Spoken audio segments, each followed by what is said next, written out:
papunta sa pangarap. Hindi na lilingot, no, you won't stop. Every second's fire's getting higher as you're chasing a desire. Oh, oh, run away.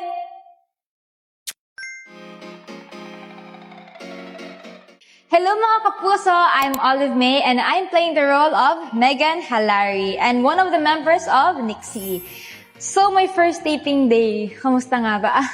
Kinakabahan ako ngayon kasi nasa mall kami and narinig ko na yung mga sigawan sa labas. Kinakabahan ako kasi magpo-perform kami. But I'm happy. Kanina kinakabahan ako ng sobra pero ngayon na nakapag-settle na ako, I was able to talk with my co-artists, yung mga ka-group ko.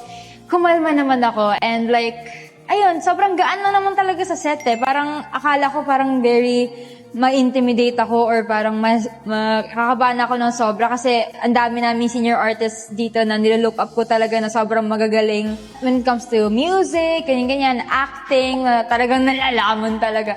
Ayun, so far okay naman.